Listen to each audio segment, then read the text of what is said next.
Hello everyone, welcome to the class. Let me quickly check if I'm online and we would begin the class.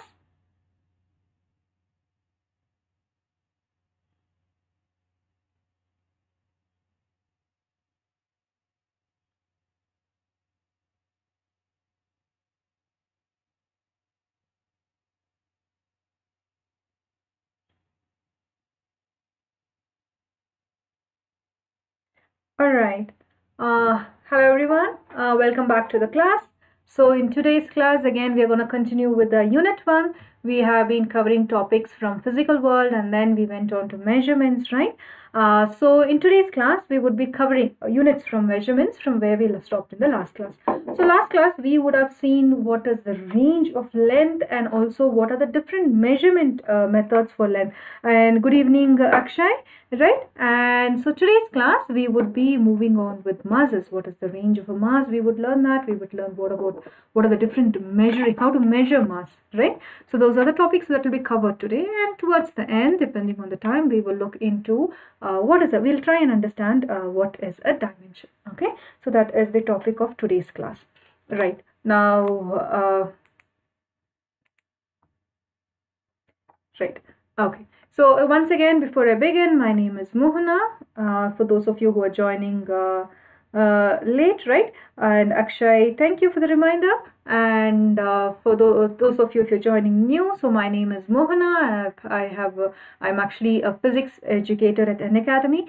So I'll be basically teaching you class 11 and 12 at classes at Unacademy, right? And this is my Telegram group link. So before going live for any classes, I'll be sharing my Telegram group, the link to the videos in the same. So you can join here. There'll be any updates are there that will be shared here as well. Sometimes I used to give pool style. Whatever questions you're learning here, I'll give it as an MCQ and pool type questions in the Telegram group, so you can join for the same. And at the same time, so this is the common Unacademy ICSE and ISC board channel, right? You can join this Telegram group to be updated to the same as well.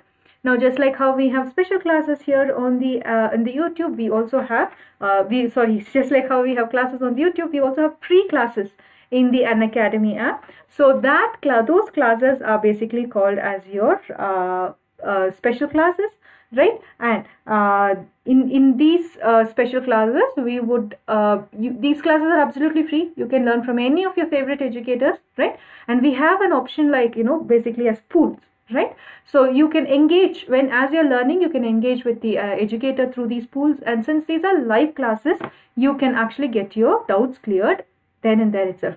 Now, if you want to know when my next special class is, the link is given in the description. You can just click on the class 11 link. It will take you through my the rest of the upcoming special classes for this month, and you can follow me for the same.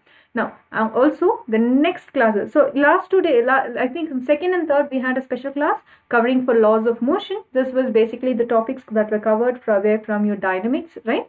Now on 4th, right, on 4th, that is on June or that is at 4 p.m. on June 10th, right, there is a special class in the Unacademy, on the Unacademy platform. The topic names is laws of motion, right? This will be part 3 of the same series, so you can follow me. In case if you have missed any concept, I'll be there to help you as well, right? And on again same time 4 p.m. on 13 June, there is a class on basic mathematics that's required for physics, right? And again, this is part 1 in the series. Part 2 will come, will definitely come, right? So we would be doing a part 2 as well. Then at 4 p.m. on 20th June. So we are learning in kinematics. We have started motion in a straight line, right? And we will be learning motion in a plane as well, right? So when we learn about vectors, we will study also about the applications of vectors. So this class that is happening on the Unacademy platform on 20th will be basically about applications, the practical applications of vectors. Okay.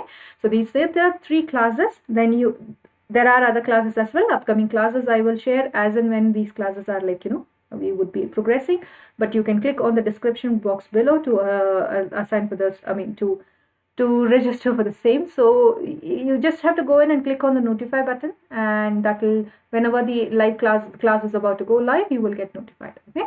Now, if in case you're interested in taking the plus subscriptions, these are the advantages. You can learn from the comfort of your home. You will have unlimited access to all courses.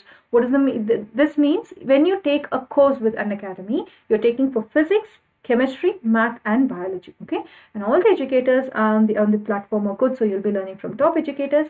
And every fourth session, let's say today a class starts, every fourth session, okay, would be a doubt clearing session. So if you have any doubts regarding the concept of the last 3 days, whatever concept you learned, if you have any doubts, you can ask them, right?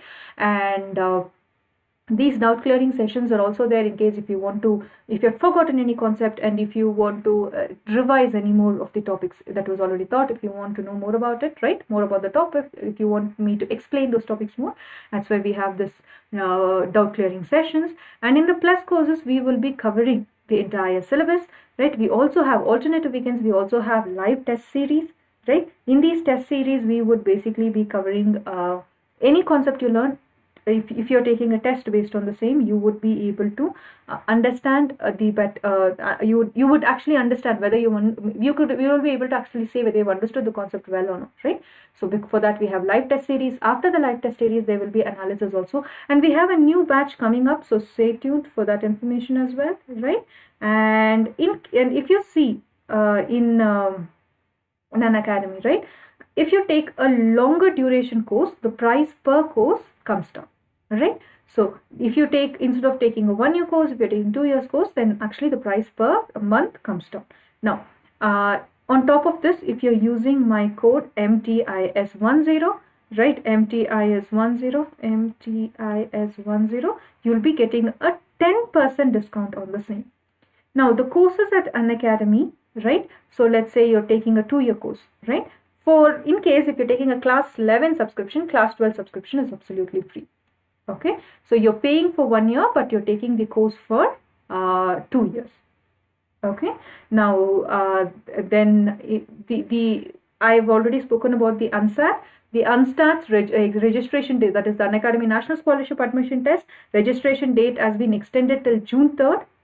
Right, so in case if you're interested in taking the IIT JEE, NEET UG or class 9 and 10 coaching classes with Unacademy, there is an offline test, that is a computer based offline test happening across 40 cities, so you can register for the same, right, to take the to attend for these classes, right? So the test depending on the percentage you're getting in this test, right? If you come in the top percentages, you will get a particular scholarship. If you want to know more details about it, ask me in the chat box and I will tell you regarding the same. So today is the last date, so the last date is extended till today. If you want to register, you can register for the course, right? And you can actually get the examination will be on June 5th. So the registration fees is around 199 rupees. You can use my code MTIS10 to get the discount of 10%. And over here there's a number given, you can call them, they will also give you the more details. Okay, now with that we will come to where we were basically studying in the what we were studying in the last class, right? In the last class we learned about what is the scope of a length, and we also covered what are the different types of measurements, right? There are two ways in which you can measure. One is direct measurement, right, and another one is indirect measurement. Direct measurement is usually when you use your scale or an inch or a measuring or a tape, right? Or if you or your vernier calipers or screw gauges, right? That's right, Akshay, vernier calipers or screw gauges. Indirect measurements, right? You can name, so if you know of some indirect measurements, you can say the same, right? Indirect measurements are basically when using a reflection, that is right, Akshay, echo is correct, reflection or echo method, your triangulation methods, right? And triangulation methods, that's right, Akshay. Then the next is in case you want a measurement of sizes of astronomical measurements, right? If you're going up to astronomical measurements, what is a parallax method, right? These came for indirect measurements. This is in case if you're measuring large distances, right? To measure what is the size of an atom, right? When if you were going for a very small size, then we use the Avogadro hypothesis method or the molecular layer method, right? This is about distance measurement, right? Now that is Akshay, whatever you're giving is correct, right? Whatever methods you're mentioning is right. Now let's come to the masses, right? We learned about measurements, so we'll come to the masses. Now mass has a wide range, right? The range of mass is extremely wide. Right? The masses of an object in nature covers a wide range. Right? Now we know what is the mass of the observable universe. The mass of the observable universe is somewhere around 10 to the power of 55 kgs to we know the mass even of the electron, that is around 10 to the power of minus 30 kg. Okay, so that's right. Akshay is saying 10 to the power of minus 30, that is right. Okay, so this is the entire range of mass we know, right? We know the mass of the observable universe to that of the, although these values keeps becoming precise and more accurate, right, to the mass of even the electron, which is such an elementary particle, right? Now,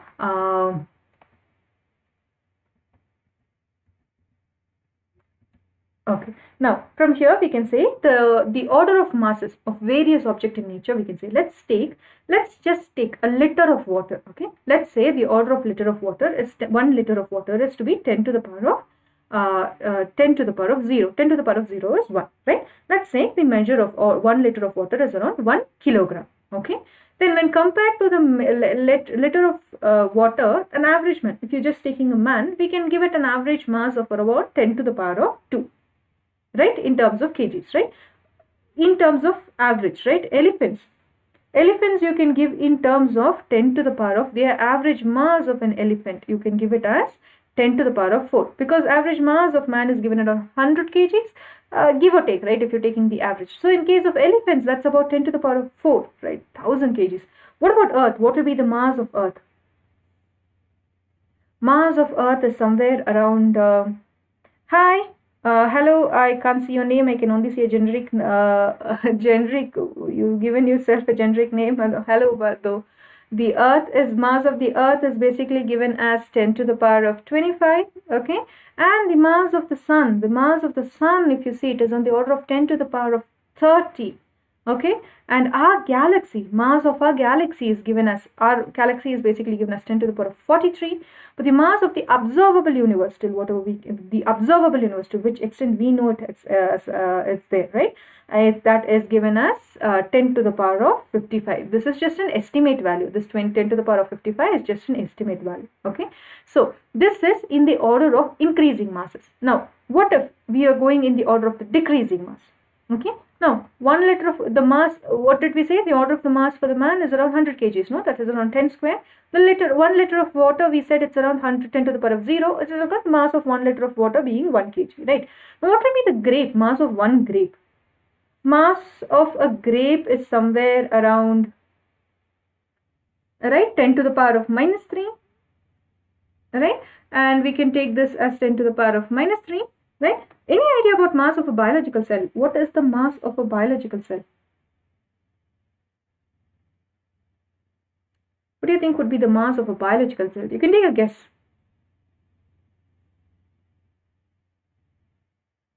You have an idea about what is the mass of an electron. So what do you think will be a mass of a biological cell?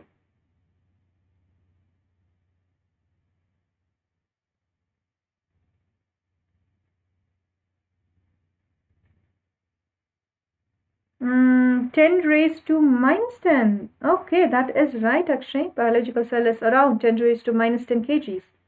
Right, that is basically 10 raised to minus 10. That's right. You've given yourself a name, all the way home. All right. So that's the biological cell, and that's the mass of a biological cell. What about a uranium atom? Guesses on uranium atom. What will be the mass of a uranium atom? Mass of the uranium atom. Take a guess. It has to be less than a biological cell, right?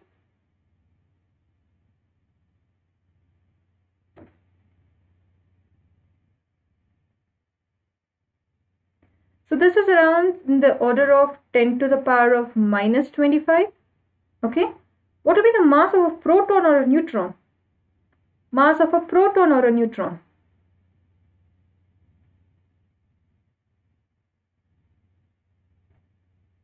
Mass of a proton or neutron is basically 10 to the power of minus 27, and the mass of an electron are 10 to the power of minus 30. So as the technology was advancing, right, we were able to measure, right, from the mass of the observable universe, 10 to the power of 58 is just an estimate, right, to the mass of the electron as well. So the scope of these, the range of mass is extremely huge. All right, and on the same note, let's go into what is a mass. What do you mean, what is a mass, right? Now, mass is basically, right now we are going to look into the range of mass measurement, right? Let's look into the measurements of masses. Okay, before we go into the measurement of masses, let's see some properties of mass. So one is, mass is a basic property of matter. Right? Now, the mass of the body measures the quantity of the quantity of matter. Right? When you say a mass of the body, it just measures the quantity of the matter the body contains. Right? And mass is independent of temperature, right? Pressure and location of a or the location of a body in space. Okay, mass is independent of all of these quantities. So it's a basic property of mass, a basic property of any object that has matter. Akshay is saying basic property of matter. That is right, Akshay. Okay, and there are two types of masses. Can anyone tell me what are the two types of masses? What are the types of masses? There are two types. Can you name any types?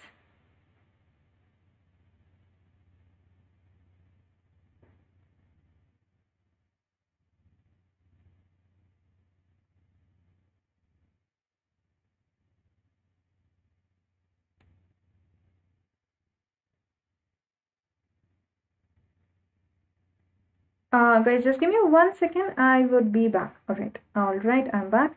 And right, Akshay has given the name. All right, Akshay is saying inertia. Right, we have inertial mass and we have gravitational mass. So those are the two types of masses. Right, the inertial mass and gravitational mass. These are the two types of masses. Okay. Now, the inertial mass, whenever you're talking about inertial mass, hello, good evening. As Akshay says, it determines inertia and translatory motions. That is right, Akshay. Inertial mass is nothing but mass of a body which determines its inertia. Okay. In translatory motion is basically called inertial mass. Okay. So let's ask me a question. What is inertia?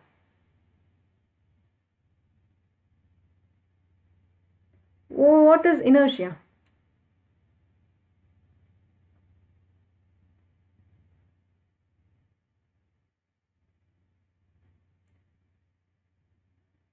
Inertia is like an inherent properties of any matter. Okay, any body which has mass.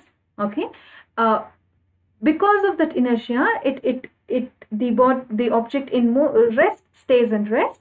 The object in motion, right? If it's going on in uniform motion, it will continue to go in the same way.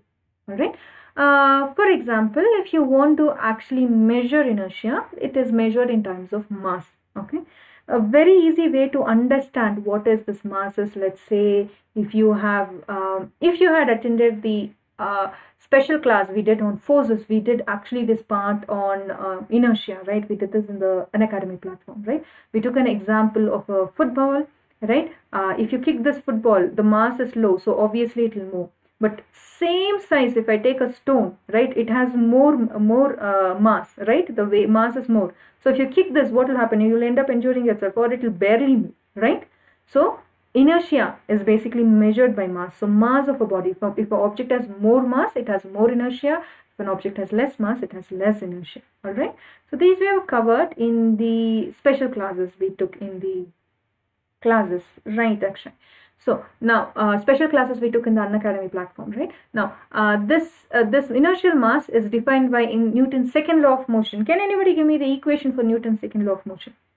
Newton's second law of motion. What is the equation for Newton's second law of motion?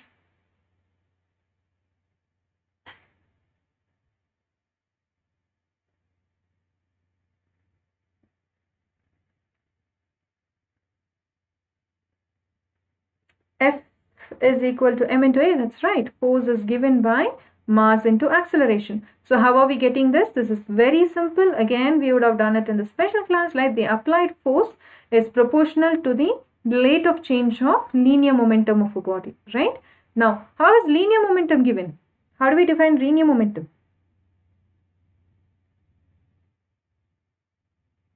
How do we define linear momentum?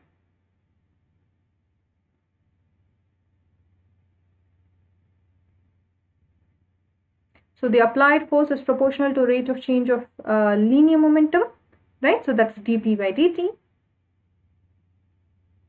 So how do we give linear momentum? Linear momentum is given as linear momentum. The applied force is proportional to this rate of change of linear momentum. Linear momentum is given as mass times velocity, right? Now here, in this place, right, this velocity can actually be, mass can be taken outside, then you will have dv by dt, dv by dt.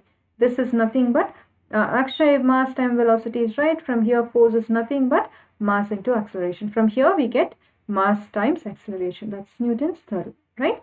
So force is basically equal to mass into acceleration. Over here what we want is inertial mass, right?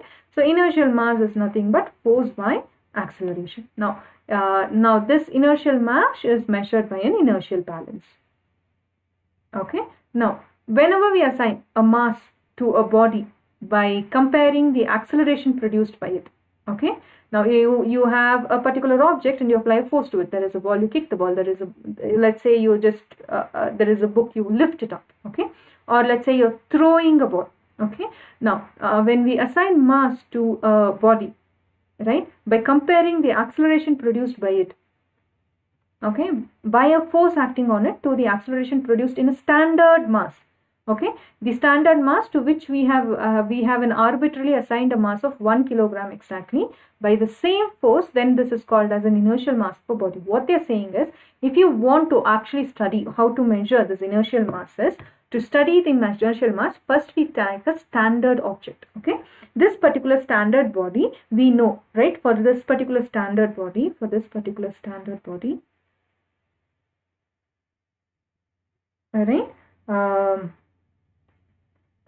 standard body has a mass. Let's take that mass to be m0, and let's say this mass is around 1 kg exactly, okay. Okay, now we have another mass. Yasmin, hi. Now we have another mass, right? Now this body is if you apply a force towards this standard object, okay, which has 1 kg mass, okay, you applied some sort of a force, right? Force is nothing but a push or pull, right? In simplest term, if you're saying it's a push or pull, right? So if you apply a force to it, it will produce an acceleration. So the acceleration produced in case of a standard mass is a0, okay. Now what you do, you take another object for which you want to find, okay, you don't know what is the mass of the object, okay. So you have an unknown object, right? Unknown object that has a mass m1, you don't know what that mass is, okay, and you apply a force to same force you applied here, no, you apply for that object also, right? So that has an acceleration a1, okay. Now if you want to find, right, so what will be the force you applied? Force is m into a1, right? So the applied force is basically the force applied for the first object, no, the standard object, okay. So the standard object, what is the force applied? That will be, you don't know, you know what is the mass, right? You have taken the mass to be m0, right? For the standard, you would have applied a force. This is equal to m0, right, into a0. And for the unknown object, you would have applied a force, same force, but this one has a mass m1, right? So and the acceleration will be m1 a1 as well, right? Now it would produce an acceleration a1 because over here the mass changes, right? So from here you can actually find what will be a1 a0 by a1, right? You can actually find a0 by a1 is what, right? If you want a0 by a1, this will become f0 by m0 divided by f1 by m1, right? If you solve for this m1 will go on top, right? So a0 by m1 will be f1 by m0, okay. Now if you know, the unknown mass over here m1 that we want to find, we know the standard mass m0, we know, we are taken this as 1 kg exactly, right? So if you know the acceleration produced, if you know what force you are applying, if you know the acceleration produced, then m1 could be found. The unknown mass, this is your unknown mass. Unknown mass will be m0 times a0 by a1. This is one way, okay. We can actually alternatively use Newton's law of gravitation also to assign mass to the body, okay. That is basically measured as what? Newton's law of gravitation, right? Now here okay, now so before we go ahead with this, right, let's see what is a gravitational mass, okay. Now the mass of a body which determines the gravitational pull acting upon it due to Earth is called as gravitational mass. Okay. Now, this is defined by Newton's law of gravitation. Can anyone give me what is Newton's law of gravitation? Formula for Newton's law of gravitation. Formula for Newton's laws of gravitation.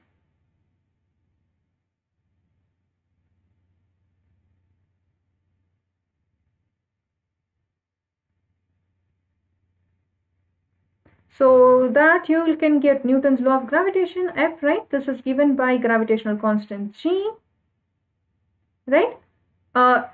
Gravitational law acts between two objects, right? Let's say this is, you have, any object, right, falls towards Earth, right? Akshay says gmm by r square, that is right. That is right, Akshay, right? You have the Earth, right? And let's say moon is going around the Earth. Right, it's going around the Earth. That's because of gravitation. That's given by the force acting between these two objects is always an attractive force. That's given by G, right? Mass of the Earth m into moon, whatever the mass of the moon over here, over here, right? Mass of the moon by the distance between them. If the distance between them is r, so by r square, right? So that basically becomes your Newton's laws of gravitation. This just it applies for all objects, right? You have an attractive force, gravitational attractive force towards Earth, and Earth attracts you. Every object around you, right, which has a mass will have a gravitational force, will experience a gravitational force, right? From here, if you want to measure, right, let's say I know the mass, let's say capital M to be the standard mass and mg to be the mass for which of the unknown. Then mass of the unknown can be found by Fr square divided by G into M, right? Now, using this formula, you can find gravitational mass as well. Now, this mass is measured by using a physical balance. Okay. Now, again, if we have a force F1, right? If you have basically a force F1, right? Due to Earth's gravitational field on a body of mass, let's say there is a force acting because of the Earth's gravitational field. Okay. On an unknown mass, let the unknown mass as the previous case be m1. Okay, this force is because of gravity, Earth's gravity. Okay, then let's take the standard mass F0. This is standard. Okay, you know the standard force. What is the standard force? This is for us. What is the force acting on this object, right? This is a known force. This standard value that we have taken, this F0, is a known force to us. Okay, that's a standard force acting on that particular body, and that body has a mass m0. Okay, then if you want F1 by F0, if you take the ratio, this will give it by m1 by m0. Okay, so from here, if you want m1, that will be nothing but F1 by F0 into m0. Okay, now this particular m1, right, if you have an unknown mass, this can be obtained by using the gravitational mass. Okay, this m1 that is obtained by using this force, that is because of Newton's laws of gravity, right? We are taking the gravitational force of Earth into account. So such a mass that the mass of a body which determines the gravitational pull acting upon it, okay, due to the Earth, is called gravitational mass. Okay, so here we are making use of Earth's gravity to measure this particular force, right, of the standard force and of the standard known mass to that of the force obtained in case of a unknown object, right? In that case, you will get this, you can find the m1 value also, right? So if you take the inertial mass and the gravitational mass of a body are equal. Okay, the inertial mass and the gravitational mass, okay, the inertial mass, okay, inertial mass and the gravitational mass of a body are equal. Okay, if you're saying that are equal within, they are equal within 1 part in 10 to the power of 12. Okay, they are equal in 1 part in 10 to the power of 12. Right, now we learned about some formulas, right, how to measure the mass, unknown mass, right, for inertial mass and gravitational mass. Now let's see the measurement technique. Okay, now in case the measurement of a body, right? The inertial mass of a body is measured by using a inertial balance. The inertial balance, it is very simple, okay? Just take a table. On the table there is a wooden block, okay? From the wooden block you have attached two stripes to which there is a plastic pan attached, okay, or a pan attached, okay? This pan and this wooden block over here, these two are attached by stripes, by metallic stripes, okay? Now you use a clamp to fix this wooden block over here, okay? You use a clamp to fix it to the table, okay? The block is actually firmly fixed to the table using this clamp. Now whatever object you want to study, you place it on this pan. So the experimental body, this is what we want to find, the mass of this object over here. You place it on this form, in this pan over here. That's it.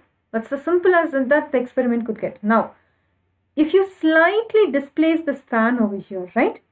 Okay, if you slightly displace it and release it, okay, the whole system will vibrate horizontally. If you slightly displace it and release, the whole system will vibrate horizontally. Now this particular vibration, the period of vibration, okay, this period of vibration,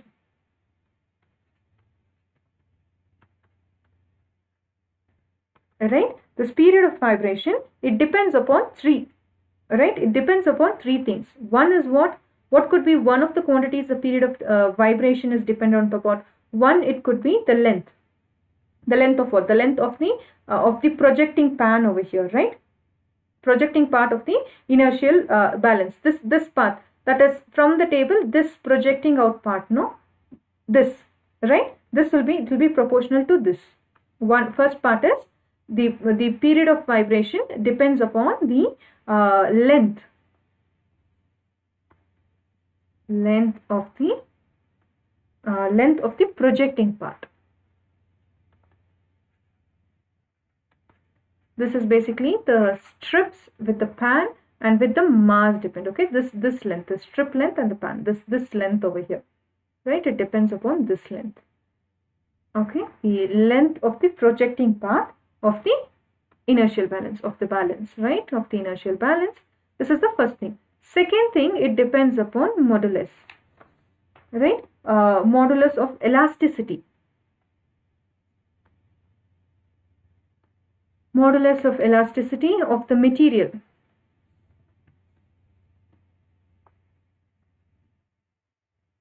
Okay, material of the stripes. What is the stripes made of, right? The modulus of elasticity of this particular material of stripes. What are these stripes made of, right? It depends on that as well. Okay, 1 second. Right, it depends on the material of this one as well, right? Next, the next thing it depends upon is basically the third quantity it depends upon will be basically the total mass. What is the mass? Akshay has said mass, right? It depends on the mass, but it also depends on the total mass of the okay, total mass of the pan, okay, and the body and the object, that is, and the object, right, object placed on it. So it also depends upon this mass. So the vibration, the horizontal vibration in this case depends upon three things. First thing that we are seeing is that it depends on the modulus of elasticity of the stripe, right, or the material, right, of the stripes. These are steel stripes this is made of.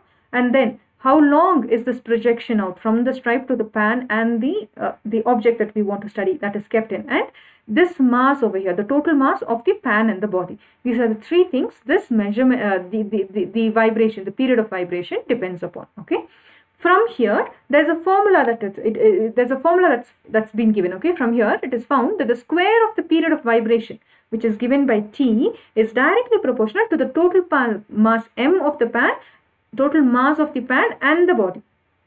The mass that you're measuring is of both. Okay, now this can be given as, right, total mass. The square of the period of vibration, that is T square, is proportional to mass of the pan and that of the body. Okay. Now, if in case you end up plotting a graph, okay, if you end up plotting a graph, right, between the mass m, right, and the time period t, right, the graph will be the period of oscillation, okay, the t being the time period or the period of oscillation, the graph you're getting will be a parabola. Okay, if you have two bodies that are put on an inertial balance, right, okay, and okay, so let's say you take two objects, you put them on this inertial balance. Okay, if you're putting them separately, first one mass and then another mass, okay, the total mass, okay, the total mass, that is m1 and m2, these masses will correspond to this time period. Okay, the t square, right, if you take t1 square, the mass of the first object, right, this one will be proportional to this t square, and then m2 will be proportional to the time period of the second one, right. In this case, if you take the ratios between them, right, will be m1 by m2. If one of this particular mass, okay, if one of the bodies we are keeping over here is basically standard mass, okay, and standard mass meaning you know what the mass is, okay, and we usually fix that mass to be exactly 1 kg, and with 1 kg you know what is the vibration, right, the time period of oscillation, that we can measure the period of oscillation. Okay, now similarly for the unknown mass also we are measuring the period of oscillation. Now if one mass over here, one quantity is known, okay, let's say m1 is the standard mass, then m2 can be found. Okay, so this is the working of your inertial mass. This is how you find your inertial mass. This is the working of your inertial balance. Clear?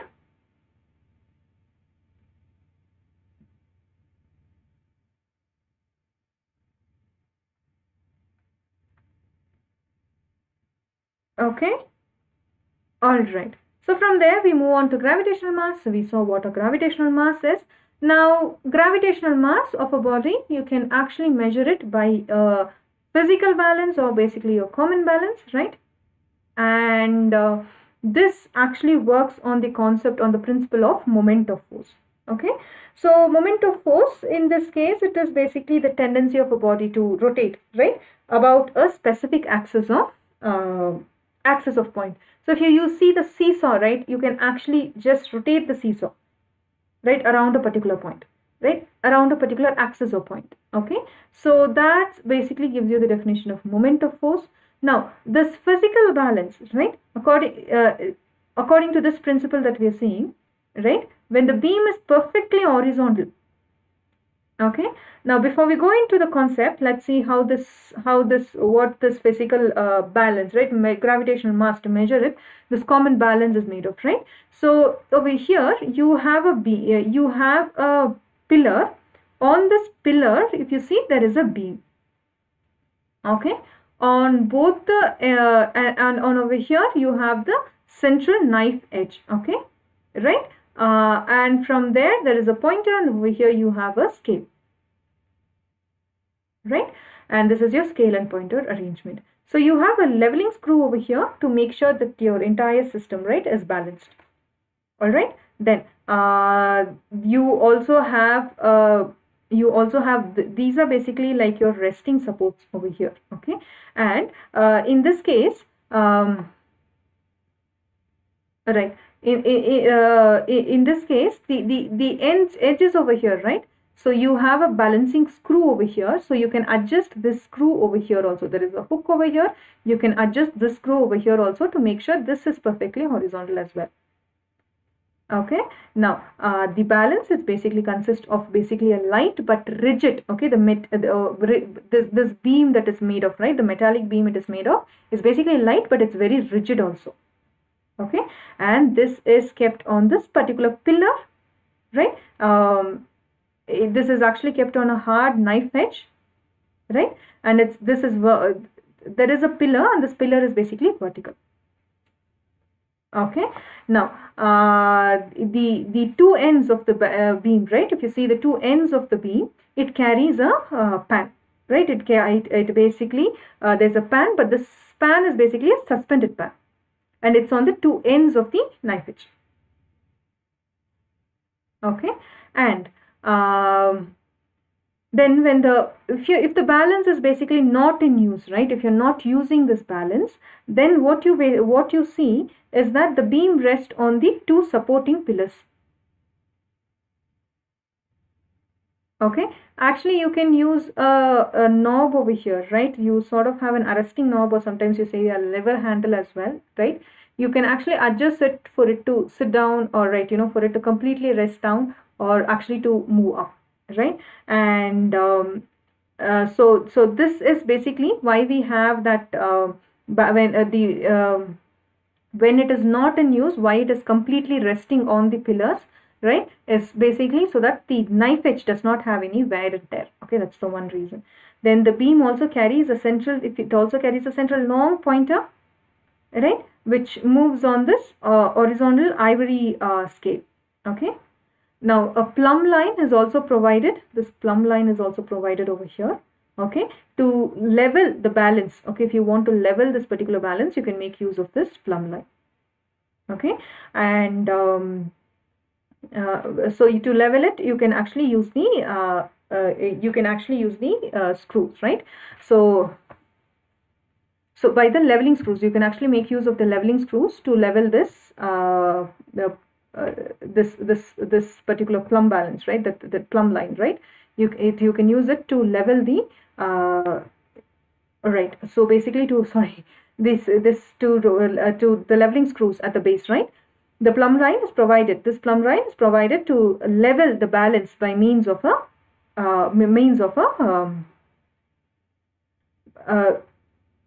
I'm really sorry, to at the base of the balance, right? If you want to level them, right, you can make use of this plumb line. Okay, if you want to, right, you also have two more adjusting, right, two more balancing screws, okay, that are provided for supports, right? This balancing screw is that if in case you want to make much more finer adjustments, right? Now if you want to measure the gravitational mass, okay, of any body, right, now you have to raise the beam so these two pans are not rested, okay, and it's basically raised. Okay, and that you can do by using this arresting knob, or usually you have it, call it a level handle. You can actually move that so it actually moves up. Okay, and then you have to make sure this scale is actually at 0, right, so that it's to say that they're both at the same level. Then then you have to keep a body.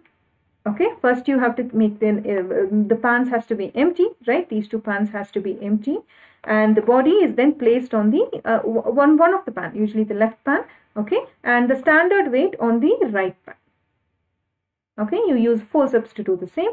Now the weight and are adjusted until this pointer swings, okay, equally on two sides of the 0, right? Then 0 mark on the scale.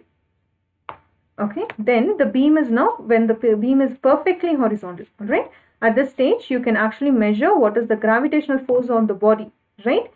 Is equal to the gravitational force on the standard weight.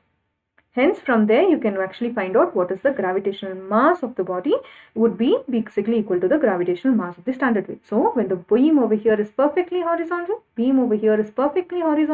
the algebraic sum of moments of the masses hanging vertically from the beam about a fixed point is basically 0. That's the principle behind it.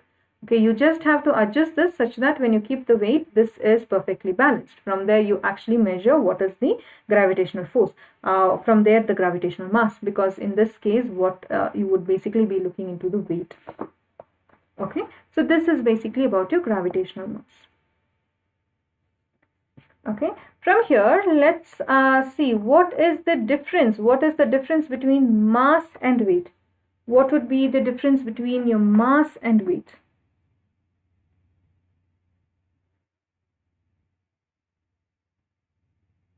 What would be the difference between mass and weight?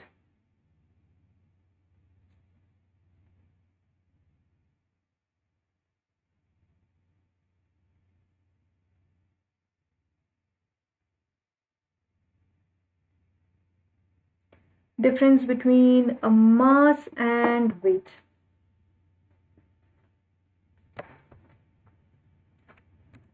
Right?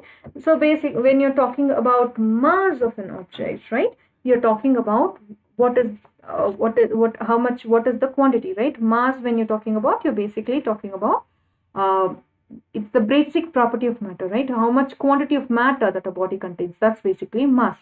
But when you're talking about weight, right, when you're talking about weight, the weight of a body on earth is basically because of the gravitational force of attraction exerted on it by the earth. That's weight. Okay. Now, weight is basically a force, right? Mass is not, actually mass is not measured in Newton. Weight is measured in Newton, right? Right? The weight is basically, when we say, it's basically a force because of Earth's gravity, right? Its magnitude, if you're measuring what is weight, its magnitude is basically equal to the mass of an object times the gravity, the acceleration due to gravity. Okay.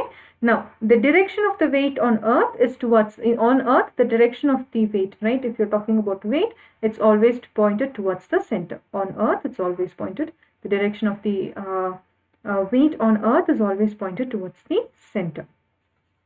Okay. And what will be the SI unit? Since it is a force, right? The SI unit will basically be Newton. Okay.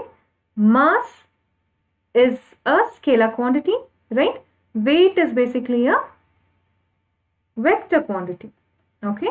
Now, on Earth, or right, would mass change or weight change? On Earth, right?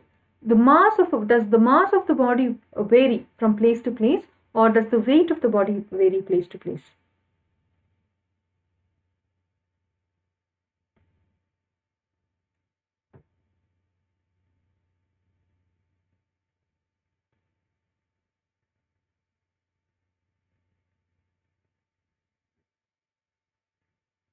Mass is measured by beam or lever, or weight by spring balance. Okay, actually, that's right. Okay. Here, when you're actually looking at the mass, right? So mass can never be zero, whereas weight can be zero, right? So if you see from point to point, right, mass of a body doesn't change, but weight changes.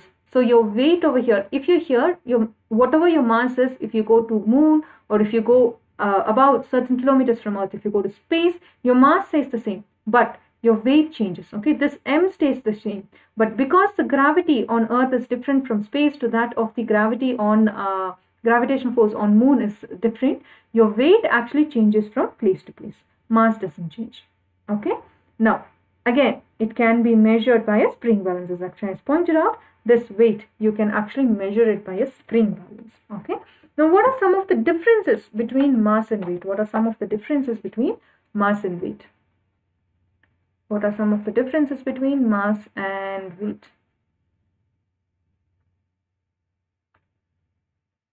Right? Mass actually is a measure of inertia. Mass is always a measure of inertia, but weight gives a measure of what? Weight will be a measure of what? Weight is a measure of gravity, right? Weight depends on gravity. So weight is a measure of gravity, right? Mass is a scalar quantity. What about weight? Is it a scalar quantity? Which quantity is weight?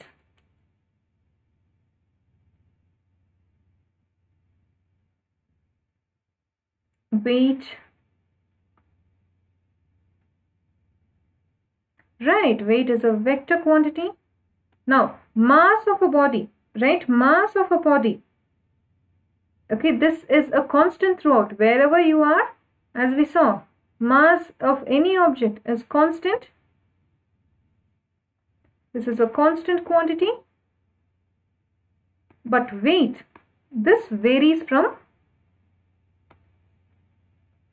place to place. right? Next, this mass of a body can never be equal to 0.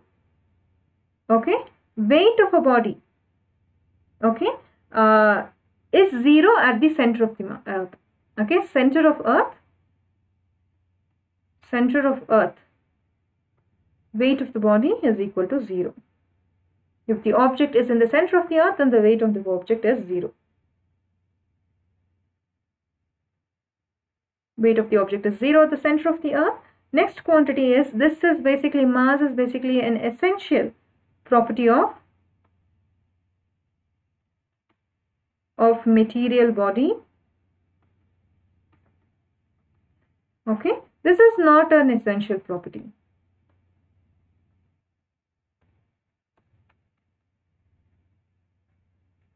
Right? This is not, mass is not affected. Mass is not affected by presence of other bodies.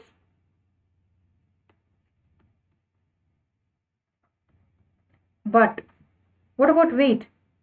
Weight is affected by the presence of other bodies. Okay, what is the unit of mass? Unit of mass in SI units, SI unit of mass. What is the unit of mass, SI unit of mass?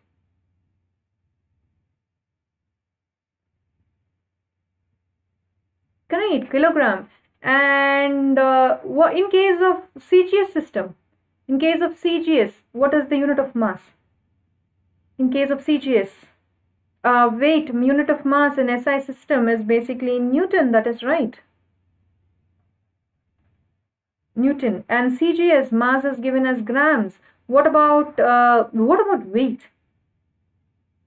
What is in CGS system? Weight is basically in CGS system, it's called what? Correct, dyne, right? It's given as dyne. So these are the some of the differences, right, or some of the properties of mass and weight. Okay, this note, before we end the class, let's learn one more topic, right? Now, what do you mean by a dimension? When we talk about dimension, what do you mean by a dimension of the body? Right, we will cover this dimensional analysis. We will be covering in one of the upcoming classes, but today we will just do a simple quantity. Okay, now you can write a physical quantity in different ways, right? If you so you can write velocity, for example, velocity as velocity is velocity, you can express it, okay, is basically displacement by time. Now this velocity in terms of displacement by time, right? Velocity is displacement by time. Now this velocity, the units of velocity, okay, the unit of any physical quantity you take, it can be expressed in different ways, right? If you take velocity in terms of SI unit is different from in terms of the CGS unit, right? And also you can express velocity in terms of meter per second, right? You can say it as kilometer per hour, right? Or you can give it as kilometer per minute, right? You can actually, so you can actually express it in different ways, right? So if you see over here, if you take unit of velocity, right, is nothing but what is the unit of length, right? Unit of length again can be expressed in different ways by the unit of time for now, right, which can be given in terms of seconds, time, minutes or hours, right? So from here, unit of velocity is basically unit of length, right? If I bring this quantity on top, unit of time on top, what will happen? To the power, right? Unit of time, if I bring it on top, this will become to the power -1, right? Now this, we raise the unit of power length to the power to 1, but that of unit of power, so time becomes -1, right? These powers are called the dimension of velocity. The powers that you're seeing over here, right? You raised it to a particular power, right? These powers are basically called as your dimension of velocity. Okay, in other words, the dimension of velocity is, in this case, is 1 in length and -1 in time. Okay, so dimension of any physical quantity are the powers to which the fundamental units are raised, okay, in order to obtain the derived units of that quantity. Okay, so from these fundamental quantities you are actually getting this derived quantity over here.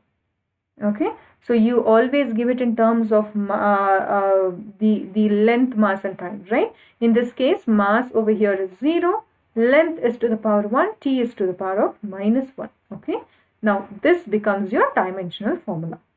Okay, before we go ahead and end the class, let me ask you few dimensional formulas. Okay, what is the formula for area? What is the dimensional formula for area? We will be covering dimensional analysis in the upcoming classes, but we will see few examples. What is the basic examples? Dimensional formula for area.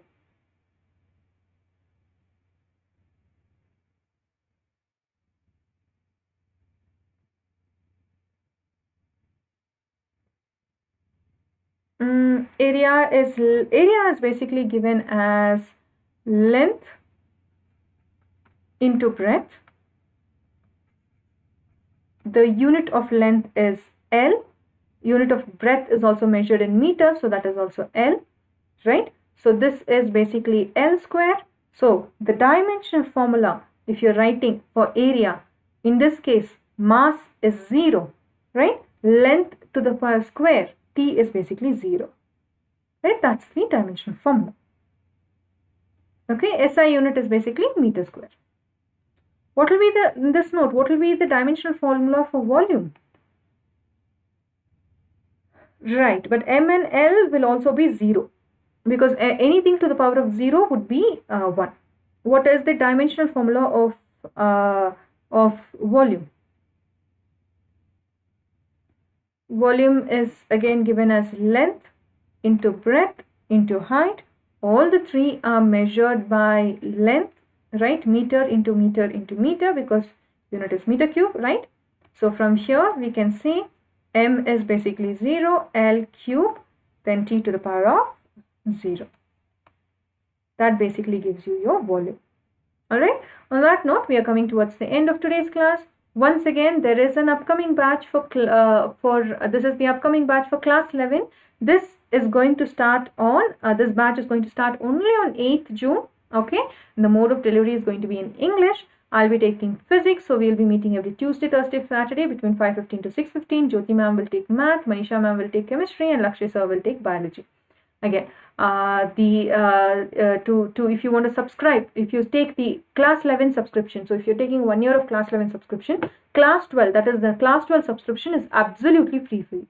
Okay, now on whatever the offer prices, if you're using my code MTIS10, you'll be getting a 10% off.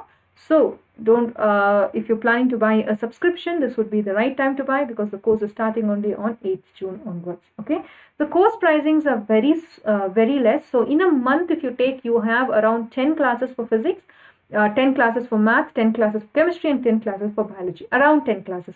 So the class can go up to 10 to 12. That is a maximum class in which it can go up to.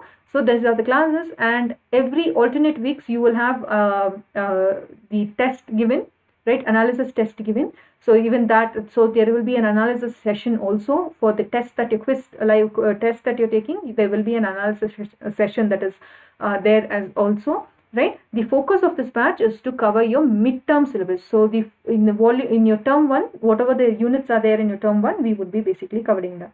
And Akshay, will there be a class tomorrow? Tomorrow there is a class. Basically tomorrow there is a class 12. I have actually a class 12. Or special class is happening on the platform for class 12. So on the YouTube, I'm actually not taking the class, but I would be taking the next class on YouTube for class 11, right? For class 11, there is an upcoming class. There would be some recordings available in the weekends. Otherwise, the next live class would be on 7th. Okay, and on the website, so in the meantime, I have done 2 special classes, right, series. There are a bunch of special class series that is on the website. That was also completely free. You can actually go check out the same as well. For the same also, you can click on the description below, or you can use this code MTIS10. Okay, And also, if UNSAT is this is the Unacademy National Scholarship Admission Test. The registration date is extended till today. So if you want to, if you've missed the chance of registering yesterday, so book your slots today, right? So that you can take your test on June 5th.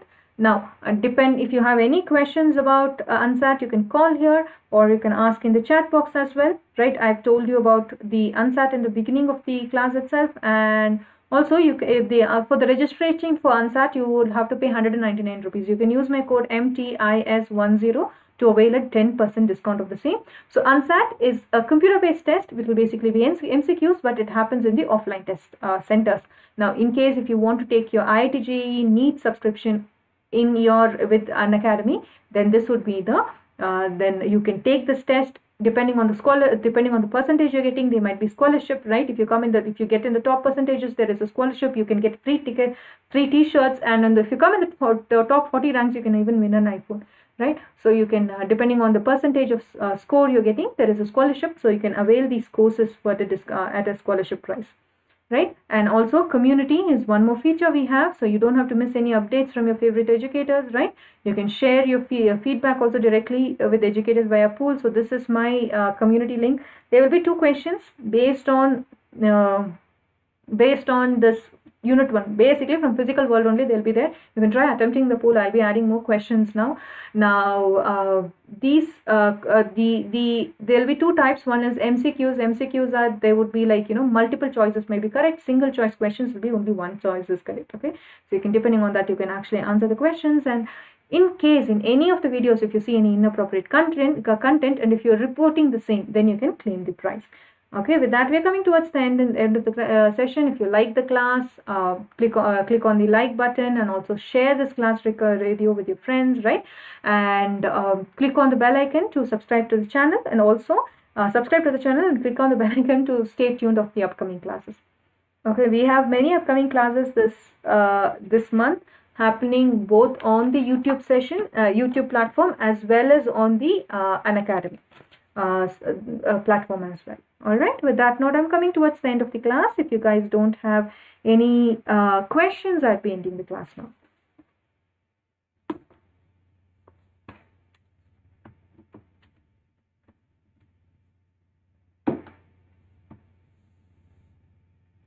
Thank you, Akshay. Bye.